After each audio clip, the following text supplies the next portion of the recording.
I think it's yet another example of Tory sleaze that has been poorly handled by the Prime Minister.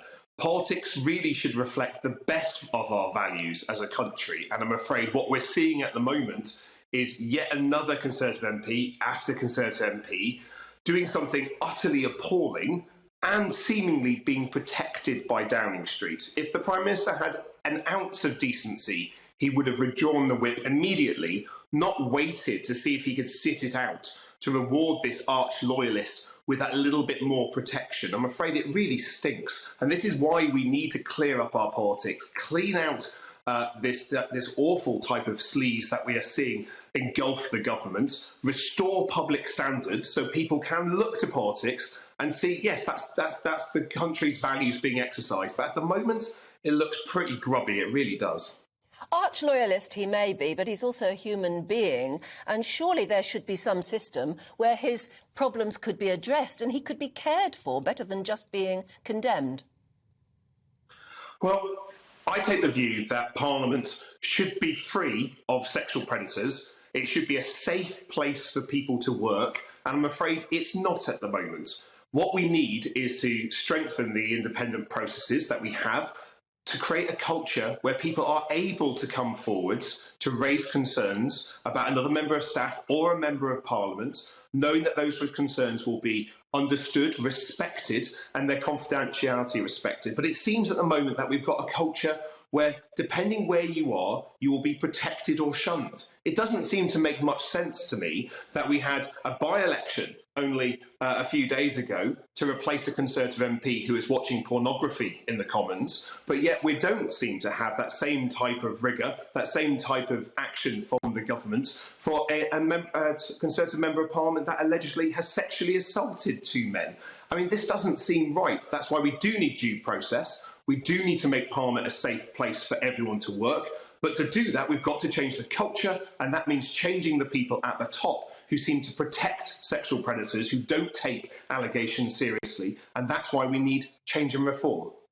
Moving on, Luke, the Prime Minister's been at NATO this week talking about wanting to increase defence spending. I was just wondering, what would the Labour Party do in terms of meeting NATO commitments on spending if they were in government? Well, Labour's commitment to NATO is unshakable, and we've said to government in the past, including at the recent spending review, that if they increase defence spending to match the seriousness of the challenges that we now face, especially due to Russia's criminal invasion of Ukraine, they would get our full support. But what we need to see them do is also reboot the defence plans, because we still have a government planning to cut 10,000 soldiers from the army over the next 3 years, to cut 10% of our reserve forces. That's not a decision that should be taken at the moment. It's an embarrassment. We do need to make sure that Britain is strongly contributing to a deterrence of Russia, supporting our allies at the same time. But that does mean, I think, rethinking defence spending and rebooting defence plans. Sadly, I don't think the government is going far enough in both those respects at the moment. So just to clarify, would you meet that 2.5% increase in defence spending, and would you scrap the cuts to the numbers of troops? Well, Labour's not in favour of the cuts to our armed forces. As an MP who represents a military city, I represent Plymouth with the Western Europe's largest naval dockyard. I've been strongly opposed to defence cuts that we've seen. That's why we need to reboot those plans. But we don't know when the next general election is going to be. We don't know what the level of spending on Ukraine will be at that point, although the government does enjoy our full support in the measures they're taking to support our allies in Ukraine. But more Tory defence cuts is not the answer to keep our country and our allies safe at the point where we see Russian aggression threatening our allies and committing atrocities in Ukraine.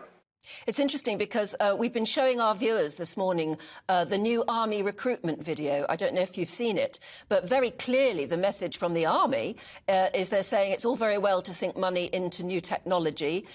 They show a robot, running through a battlefield. It's all very well to sink money into cyber warfare or all of those sort of things. But what we, the army, still need are human beings, human soldiers. It's a very clear recruitment video for human beings. It seems to be at odds with what the government is saying. Would you agree? What do you think of it? Well, for Britain to be a top-tier defence power, which is what I think we all want Britain to remain, we not only need to invest in the finest new technologies, but that also means sorting out the pretty appalling procurement system that creates so much inefficiency and waste. We also need people to view a career in the armed forces as a career of choice. And I have to say, our armed forces are the very best in the world, but we do need to continue to get people to join up. Each and every year, we see people join the armed forces and we see people leave the armed forces. That's a normal churn. That is important, that people look at those careers, realising you can earn not only a good wage, but also learn skills that will support you for the rest of your life in the armed forces. But that's why the cuts to the armed forces are such a morale-sapping part of kicking them in the face, effectively. Welcome to the GB News YouTube channel. You can watch us live 24 hours a day, catch up on your favourite shows, and join in the conversation in the comments below. Don't forget to subscribe and you'll never miss any of our exclusive content.